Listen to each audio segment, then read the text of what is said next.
എല്ലാവർക്കും നമ്മുടെ ഇന്നത്തെ ക്ലാസ്സിലേക്ക് സ്വാഗതം. നാം കഴിഞ്ഞ ക്ലാസ്സിൽ നമ്മുടെ ടെക്സ്റ്റ് ബുക്കിലെ പേജ് നമ്പർ 267 രണ്ടാമത്തെ ചോദ്യമാണ് ചെയ്ത് നിർത്തിയത് അല്ലേ. ഇനി നമുക്കതിലെ മൂന്നാമത്തെ ചോദ്യം ഒന്ന് നോക്കാം. A conical fire work is of base diameter 10 centimetres and height 12 centimetres. അതായത് നാം ഇപ്പോൾ ഉത്സവത്തിനും മറ്റും ഈ ഫയർ വർക്ക് കണ്ടിട്ടുണ്ടായിരിക്കും അല്ലേ. അപ്പോൾ അതുപോലെ തന്നെ ഒരു സ്തൂപികയുടെ ആകൃതിയിലുള്ള പൂക്കുറ്റി. അപ്പോൾ ഇതേ ആകൃതിയുള്ള ഒരു പൂക്കുറ്റി അതിൻ്റെ ബേസ് ഡയമീറ്റർ ഇതിന്റെ വ്യാസം നമുക്ക് തന്നിട്ടുണ്ട്. എത്രയാണ്? 10 സെന്റിമീറ്റർ അല്ലേ. അപ്പൊ ഡയമീറ്റർ 10 സെന്റിമീറ്റർ. ഇനി എന്താണ് പറഞ്ഞിട്ടുള്ളത്? ഹൈറ്റ് 12 സെന്റിമീറ്റർ അല്ലേ. അപ്പൊ ഇതിന്റെ ഡയമീറ്റർ 10 സെന്റിമീറ്റർ എന്ന് പറയുമ്പോൾ നമുക്കറിയാം ഇതിന്റെ റേഡിയസ് എത്രയായിരിക്കും? റേഡിയസ് 5 സെന്റിമീറ്റർ അല്ലെ. Radius 5 centimetre. ഇതിന്റെ ഹൈറ്റ് നമുക്ക് തന്നിട്ടുണ്ട്. എത്രയാണ്? 12 സെന്റിമീറ്റർ അല്ലേ. അപ്പൊ ഹൈറ്റ് 12 സെന്റിമീറ്റർ. ഇതാണ് ഹൈറ്റ്, അത് 12 സെന്റിമീറ്റർ. ഓക്കെ, ഈ രണ്ട് അളവുകൾ നമുക്ക് തന്നിട്ടുണ്ട്. ഇനി എന്താണ് പറഞ്ഞിട്ടുള്ളത്? 10,000 such fireworks are to be wrapped in colour paper. അതായത് 10,000 ഇതുപോലെയുള്ള പൂക്കുറ്റികൾ അതിന്റെ പുറഭാഗം മുഴുവൻ എന്ത് ചെയ്യണം? റാപ്ഡ്, അതായത് നമ്മുടെ കടലാസ് അല്ലെ, വർണ്ണക്കടലാസ് ഉപയോഗിച്ചുകൊണ്ട് കവർ ചെയ്യണം, ഒട്ടിക്കണം. Price of the colour paper is 2 rupees per square meter. ഈ ഒട്ടിക്കാൻ പോകുന്ന ഈ കടലാസിന്, ഈ വർണ്ണക്കടലാസിന് ഒരു സ്ക്വയർ മീറ്ററിന് ശ്രദ്ധിക്കുക, അവിടെ യൂണിറ്റ് ശ്രദ്ധിക്കുക, സ്ക്വയർ മീറ്ററിന് 2 രൂപയാണ് വില. സ്ക്വയർ മീറ്ററാണ്. അങ്ങനെയാണെങ്കിൽ what is the total cost? അങ്ങനെയാണെങ്കിൽ ഇതിന് മൊത്തം ഈ 10,000 പൂക്കുറ്റികൾ കവർ ചെയ്യാൻ എത്ര രൂപ വേണ്ടിവരും? ഇതാണ് ചോദ്യം. അപ്പൊ ചോദ്യം കൃത്യമായിട്ട് മനസ്സിലായല്ലോ. ഇതുപോലത്തെ 10,000 പൂക്കുറ്റികൾ, ആ പൂക്കുറ്റികൾ എന്ത് ചെയ്യണം? വർണ്ണക്കടലാസ് ഉപയോഗിച്ചുകൊണ്ട് കവർ ചെയ്യണം. ഈ വർണ്ണക്കടലാസിന് 1 മീറ്ററിന് എത്ര രൂപയാണ്? 2 രൂപയാണ് വില വരുന്നത്. അങ്ങനെയാണെങ്കിൽ ഈ മൊത്തം എല്ലാ പൂക്കുറ്റികളും കവർ ചെയ്യാൻ എത്ര രൂപ വേണ്ടിവരും? ഇതാണ് ചോദ്യം. അപ്പൊ നമുക്ക് ചോദ്യം കേൾക്കുമ്പോൾ തന്നെ മനസ്സിലായി എന്താണ് നമ്മൾ കണ്ടുപിടിക്കേണ്ടത്. ഒരു പൂക്കുറ്റിയുടെ, അതായത് മൊത്തം കവർ ചെയ്യണം അല്ലെ, മൊത്തം കവർ ചെയ്യണം. അതപ്പോൾ നമ്മൾ എന്താണ് കണ്ടുപിടിക്കേണ്ടത്? ഇതിന്റെ ടോട്ടൽ സർഫസ് ഏരിയ അല്ലെ, മൊത്തം സർഫസ് ഏരിയ, അതായത് ആകെ ഉപരിതല പരപ്പളവാണ് നമ്മൾ കണ്ടുപിടിക്കേണ്ടി വരിക അല്ലെ. അപ്പോൾ ഉടനടി നമുക്ക് ഇക്വേഷൻ എഴുതാം. ടോട്ടൽ സർഫസ് ഏരിയ അല്ലെ, ആകെ ഉപരിതല പരപ്പളവ്. എങ്ങനെയാണ് നമുക്ക് കണ്ടുപിടിക്കാം? Pi R into L plus R, pi R into L plus R. Okay, അപ്പൊ നമുക്ക് ഇക്വേഷൻ, ഇതാണ് നമ്മുടെ ഇക്വേഷൻ അല്ലെ. അപ്പൊ ഇത് കിട്ടിയത് വിധം നമുക്കറിയാം അല്ലെ. നമുക്കറിയാം ഇതിന്റെ വക്രപ്പരപ്പ് അല്ലെ, വക്രപ്പരപ്പളവ് പൈ ആർ എൽ പ്ലസ് ഇതിന്റെ ബേസിന്റെ ഏരിയ പൈ ആർ സ്ക്വയർ അല്ലെ, പൈ ആർ സ്ക്വയർ. അപ്പൊ അതിൽ നിന്ന് നമ്മൾ പൈ ആറിനെ പുറത്തെടുത്തു. പൈ ആറിനെ പുറത്തെടുത്തുകൊണ്ട് പിന്നെ എന്ത് വന്നു? ഇവിടെ എൽ വന്നു, പ്ലസ് ഇവിടുന്ന് ഒരു 6 പോകുന്നു, ബാക്കി 6 അല്ലെ. ഇങ്ങനെയാണ് നമുക്ക് pi R into L plus R കിട്ടുന്നത് അല്ലെ. അത് നമ്മൾ മുമ്പ് പറഞ്ഞിട്ടുണ്ട്. ഓക്കെ, അപ്പൊ നമുക്ക് ഇക്വേഷൻ കിട്ടി. ഇതിൽ നമുക്ക് എന്തൊക്കെ വേണ്ടി വരും? 6 വേണം അല്ലെ, റേഡിയസ് വേണം. റേഡിയസ് നമുക്ക് തന്നിട്ടുണ്ട് 5 സെന്റിമീറ്റർ. ഓക്കെ, ഇനി എന്ത് വേണം? നമുക്ക് എൽ വേണം അല്ലെ. ഈ എല്ലും കൂടി കിട്ടിയാൽ മതി, വിഷയം കഴിഞ്ഞു. പക്ഷെ എല്ല് നമുക്ക് നോക്കിയാൽ സ്ലാൻഡ് ഹൈറ്റ് നമുക്ക് തന്നിട്ടില്ല. അപ്പൊ എല്ല് നമുക്ക് തന്നിട്ടില്ല, പകരം എന്ത് തന്നിട്ടുണ്ട്? എച്ച് തന്നിട്ടുണ്ട്. H is equal to 12 centimetre. അപ്പൊ ഓക്കെ, അപ്പൊ ഇവിടെ 6 അറിയാം, എച്ച് അറിയാം. നമുക്ക് വേണ്ടത് എൽ ആണ്. എൽ അറിയില്ല. ഉടനടി ഇങ്ങോട്ട് നോക്കിയാൽ ഇത് എന്താണ്? ഇത് റേഡിയസ്, ഇത് എച്ച് അല്ലെ, ഇതാണ് എല്ല്. അപ്പൊ എൽ നമുക്ക് കണ്ടുപിടിക്കണം അല്ലെ. എങ്കിൽ എങ്ങനെ കണ്ടുപിടിക്കുക? L square is equal to അല്ലെ, ഇത് റൈറ്റ് ട്രയാങ്കിൾ ആണ്. L square is equal to ഇതിന്റെ സ്ക്വയർ പ്ലസ് ഇതിന്റെ സ്ക്വയർ. അതല്ലെങ്കിൽ L is equal to root of അല്ലെ. നമുക്ക് ഒറ്റയടിക്കുകയാണെങ്കിൽ L is equal to root of ഏതിന്റെ സ്ക്വയർ? 12ന്റെ സ്ക്വയർ പ്ലസ് 5ന്റെ സ്ക്വയർ. എത്ര കിട്ടും? റൂട്ട് 12ന്റെ സ്ക്വയർ 144 പ്ലസ് 5ന്റെ സ്ക്വയർ 25. അപ്പോൾ റൂട്ട് 169 അല്ലേ. അപ്പോൾ 13 സെന്റിമീറ്റർ. മനസ്സിലായല്ലോ. അപ്പോൾ നമുക്ക് എല്ല് കിട്ടി 13 സെന്റിമീറ്റർ. ഇപ്പോൾ വേണ്ട കാര്യങ്ങൾക്ക് കിട്ടിയാലോ. ഇനി നമുക്ക് ടോട്ടൽ സർഫസ് ഏരിയ കാണാം. Total surface area is equal to pi R, pi into R, 5 into L plus R അല്ലേ. എൽ എത്രയാണ്? എൽ നമ്മൾ കണ്ടുപിടിച്ചിട്ടുണ്ട് 13 പ്ലസ് ആർ റേഡിയസ് 5. എത്ര കിട്ടും? 5 പൈ ഇൻറ്റു 13 പ്ലസ് 5 18 അല്ലേ. അപ്പൊ 5 പൈ ഇൻറ്റു 18. അപ്പൊ 18 ഇൻറ്റു 5 എത്രയാണ്? 90 അല്ലേ, 90. അപ്പൊ 90 പൈ. ഇത് സെന്റിമീറ്റർ. ഇവിടെ യൂണിറ്റ് ശ്രദ്ധിക്കുക, ഒക്കെ സെന്റിമീറ്ററാണ് വന്നിട്ടുള്ളത് അല്ലേ. അതുകൊണ്ട് ഇവിടെ യൂണിറ്റ് എന്താ? Centimetre square. അപ്പൊ ടോട്ടൽ സർഫസ് ഏരിയ, മൊത്തം ഉപരിതല പരപ്പളവ് എത്ര കിട്ടി നമുക്ക്? 90 പൈ സെന്റിമീറ്റർ സ്ക്വയർ കിട്ടി അപ്പോൾ ഇത് നോക്കിയാൽ ഇത് ഒരെണ്ണത്തിൻ്റെ അല്ലേ, ഒരെണ്ണത്തിൻ്റെ ടോട്ടൽ സർഫസ് ഏരിയ ആണ് നമുക്ക് കിട്ടിയത്. ഇനി എന്ത് വേണം? ഇങ്ങനത്തെ എത്ര എണ്ണം ഉണ്ട്? 10,000 എണ്ണം ഉണ്ട് അല്ലേ. അപ്പോൾ നമുക്ക് നോക്കിയാൽ ടോട്ടൽ സർഫസ് ഏരിയ ഓഫ് 10,000 അല്ലേ. അപ്പോൾ 10,000 ഫയർ വർക്ക്സ്,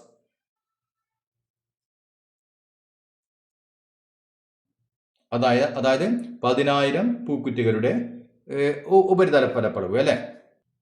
എന്ത് വേണം? ഇതിനെ 95 എന്തുകൊണ്ട് ഗുണിച്ചാൽ മതി?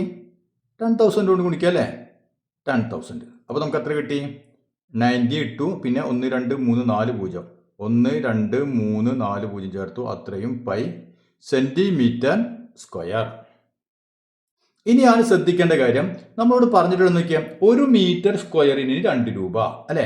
പക്ഷെ നമുക്ക് കിട്ടിയ ഉത്തരം എന്തിനാണ്? സെൻറ്റിമീറ്റർ സ്ക്വയറിലാണ് അല്ലേ. അപ്പോൾ നമ്മൾ മുമ്പ് ഇതുപോലെ ചെയ്തിട്ടുണ്ട്. അപ്പോൾ നമുക്ക് എന്ത് വേണം? സെൻറ്റിമീറ്റർ സ്ക്വയറിനെ മീറ്റർ സ്ക്വയറിലേക്കാക്കി മാറ്റണം ആണല്ലോ. അപ്പോൾ നമുക്കറിയാം നോക്കിയാൽ 1 മീറ്റർ എന്ന് പറഞ്ഞാൽ എത്രയാണ്? 100 സെൻറ്റിമീറ്റർ അല്ലേ. 1 മീറ്റർ 100 സെൻറ്റിമീറ്റർ നമുക്ക് എല്ലാവർക്കും അറിയാം. ഇനി 1 മീറ്റർ സ്ക്വയർ ആകുമ്പോഴോ 1 സ്ക്വയർ മീറ്റർ എന്ന് പറഞ്ഞാൽ എത്രയാണ്?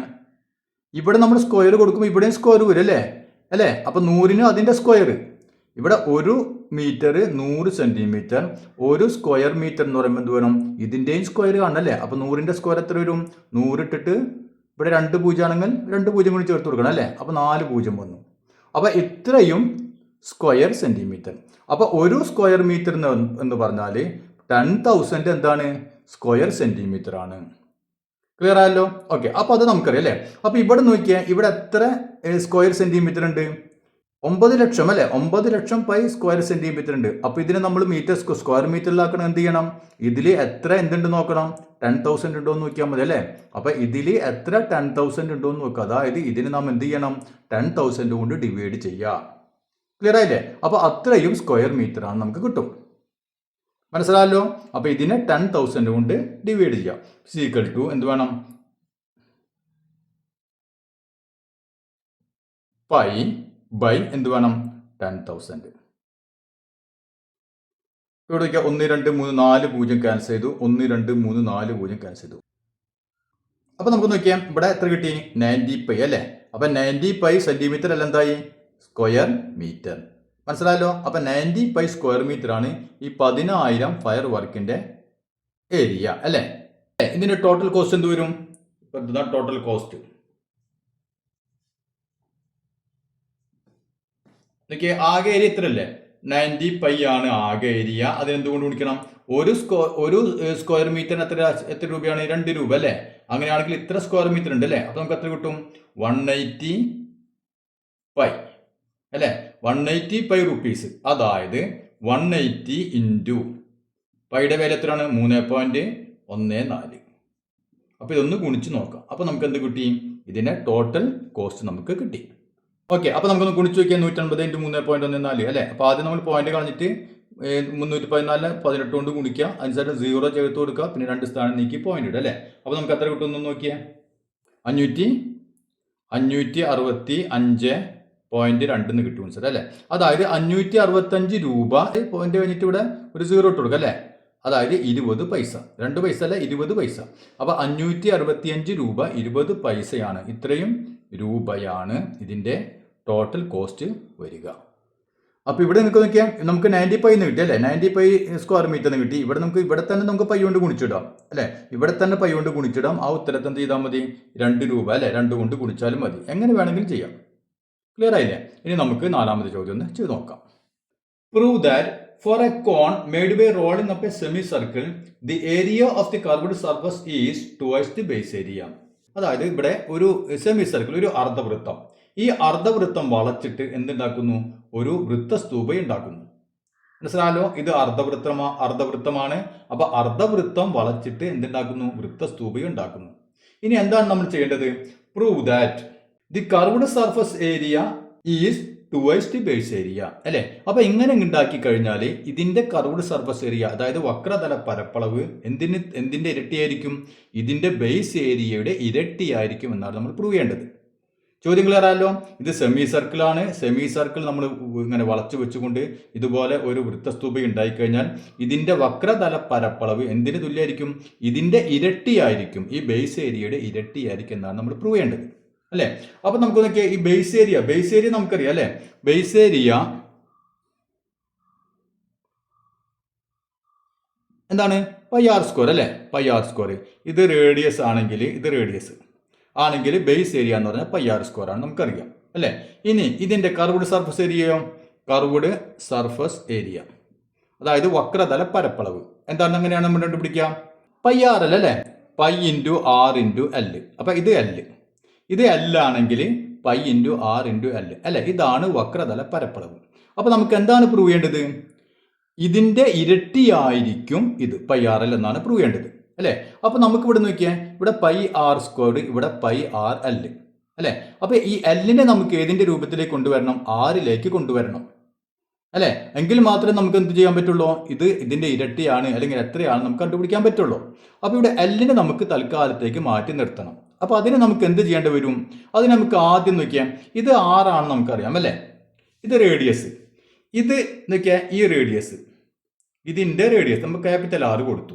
ഇനി നമുക്കറിയാം ഇത് സെമി സർക്കിൾ ആയതുകൊണ്ട് ഈ ആംഗിൾ എത്രയായിരിക്കും? 180 ഡിഗ്രി ആയിരിക്കും. ഓക്കെ ആണല്ലോ. ഇവിടെ നമ്മൾ കഴിഞ്ഞ ക്ലാസ്സിൽ പഠിച്ചു. ഇവിടെ ഒരു റേഷ്യോ നമ്മൾ പഠിച്ചിരുന്നു. എന്താണ് റേഷ്യോ?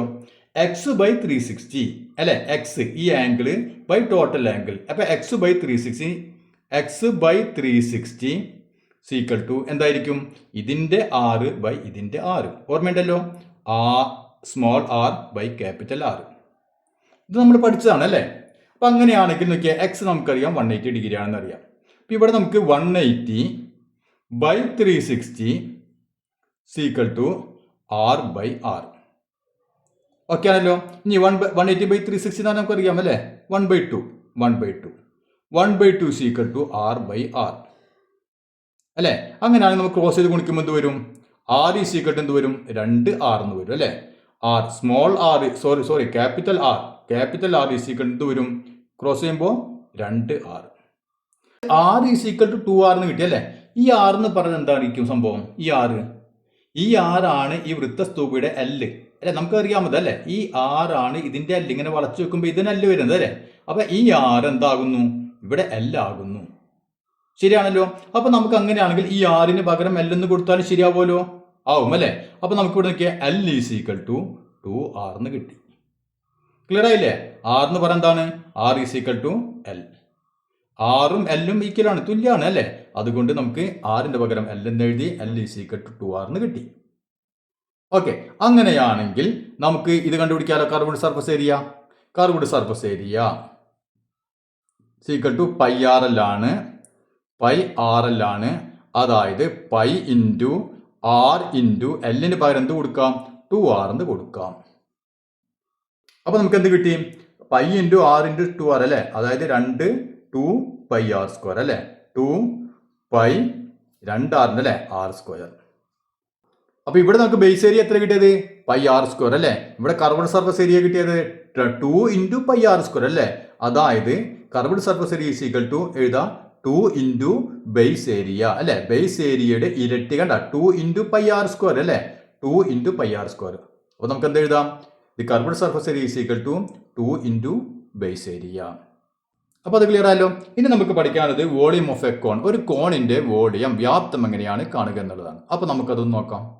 ഒരു സ്ക്വയർ പിരമിഡ് അതായത് സമചതുര സ്തൂപികയുടെ വോളിയം എങ്ങനെയാണ് കണ്ടുപിടിക്കുക നമ്മൾ പഠിച്ചതാണ് അല്ലെ. ഒരു സമചതുര സ്തൂപികയാണെങ്കിൽ എങ്ങനെ നമ്മൾ വോളിയം കണ്ടുപിടിക്കുക? വോളിയം സ്തൂപിക എന്ന് പറഞ്ഞാൽ നമുക്കറിയാം 1/3 അല്ലെ. 1/3 ഇൻറ്റു ബേസ് ഏരിയ എന്ത് ചെയ്യണം? ഹൈറ്റ് കൊണ്ട് ഗുണിച്ചാൽ മതി അല്ലെ. ബേസ് ഏരിയ ഇൻറ്റു ഹൈറ്റ് അല്ലെ. ഇതാണ് സമചതുര സ്തൂപികയുടെ വോളിയം അല്ലെ. അതായത് സ്ക്വയർ പിരമിഡിന്റെ വോളിയം. ഇനി ഇത് തന്നെയാണ് നമ്മുടെ എന്തിന്റെ വോളിയം? കോണിന്റെ അതായത് വൃത്ത സ്തൂപികയുടെ വോളിയം ഇത് തന്നെയാണ്. അതായത് 1/3 into base area into H അല്ലെ. അപ്പൊ ഇവിടെ സമചതുര സ്തൂപികയാണെങ്കിൽ എന്ത് വരും? നമുക്ക് 1/3 ഇൻറ്റു ബേസ് ഏരിയ. ബേസിന്റെ ഷേപ്പ് സമചതുര ആയതുകൊണ്ട് സ്ക്വയർ ഇൻറ്റു എച്ച് അല്ലെ. അപ്പൊ സമചതുര സ്തൂപികയാണെങ്കിൽ 1/3 ഇൻറ്റു സ്ക്വയർ ഇൻറ്റു എച്ച് എന്ന് വന്നു. ഇനി ഇവിടെ സമചതുരത്തിന് വരെ എന്താണ് സർക്കിൾ ആണെങ്കിൽ എന്ത് സംഭവിക്കും? സമചതുരത്തിനാണെങ്കിൽ സർക്കിൾ ആണെങ്കിൽ സർക്കിളിന്റെ ഏരിയ അല്ലേ 1/3 ഇൻറ്റു ബേസ് ഏരിയ. ബേസ് എന്താണ്? സർക്കിൾ അല്ലേ. സർക്കിളിന്റെ ഏരിയ എങ്ങനെ നമുക്ക് കണ്ടുപിടിക്കാം? Pi R square. അപ്പൊ pi R square into h. ഇത്രയേ ഉള്ളൂ. അപ്പൊ ഇതേ ഇക്വേഷൻ തന്നെയാണ് ഇവിടെ. Base 1/3 into base area into h അല്ലേ. അപ്പോൾ 1/3 into base area into h ആണ് ഏത് സ്തൂപികയുടെയും എന്ത് കാണാനുള്ള ഇക്വേഷൻ? വോളിയം കാണാനുള്ള ഇക്വേഷൻ. അപ്പോൾ ബേസ് ഏരിയ ബേസിന്റെ ആകൃതി മാറുന്നതിനനുസരിച്ച് കൊണ്ട് എന്തായിരിക്കും? ഇവിടെ നമുക്ക് സമചതുരാണെങ്കിൽ എ സ്ക്വയർ എന്ന് കൊടുത്തു. ഇവിടെ സർക്കിൾ ആയപ്പോൾ എന്താണ്? എ സ്ക്വയർ പകരം ഇവിടെ ബേസിന്റെ ഷേപ്പ് സർക്കിൾ അല്ലേ. അപ്പോൾ അതിന്റെ ഏരിയ പൈ ആർ സ്ക്വയർ. അപ്പോൾ 1/3 പൈ ആർ സ്ക്വയർ എച്ച്. ഇത്രയേ ഉള്ളൂ. Volume is equal to 1/3 pi R square H. ഇനി നോക്കിയാൽ ഇത് അല്ലേ, ഇതൊരു കോണ്. ഇതിന്റെ റേഡിയസ് നമുക്കിപ്പോൾ ഒരു 4 സെന്റിമീറ്റർ. ഇതിന്റെ ഹൈറ്റ് നമുക്ക് തന്നിട്ടുണ്ട് ഇപ്പോൾ ഒരു 6 സെന്റിമീറ്റർ. അങ്ങനെയാണെങ്കിൽ ഇതിന്റെ വോളിയം എത്രയായിരിക്കും? ഉടനടി എഴുതുന്നതാണ് വോളിയം ഈസ് ഈക്വൽ ടു ആദ്യ ഇക്വേഷൻ എഴുതാം 1/3 into pi R square H അല്ലേ. ആദ്യ ഇക്വേഷൻ എഴുതിയിട്ട് നമുക്ക് തന്ന കാര്യങ്ങളൊക്കെ എഴുതി വെക്കുക. അതിനുശേഷം volume is equal to 1/3 into pi into R square 4 അല്ലേ. 4 അല്ലേ റേഡിയസ്. അപ്പം 4 സ്ക്വയർ ഇൻറ്റു എച്ച് 6. കണ്ടോ? ഇത്രയേ ഉള്ളൂ. എത്ര വരും നമുക്ക്? 3 6 എത്ര? 2 പ്രാവശ്യം. അപ്പോൾ എത്ര കിട്ടി? 4ന്റെ സ്ക്വയർ 16 അല്ലേ. 16 ഇൻറ്റു 2 32 പൈ. വോളിയമാണ്, അതുകൊണ്ട് ക്യൂബിക് സെന്റിമീറ്റർ. ഇനി ഇതുമായി ബന്ധപ്പെട്ട കുറച്ച് ചോദ്യങ്ങൾ നമുക്ക് ചെയ്യാനുണ്ട്. നമുക്ക് അടുത്ത ക്ലാസ്സിൽ ചെയ്യാം.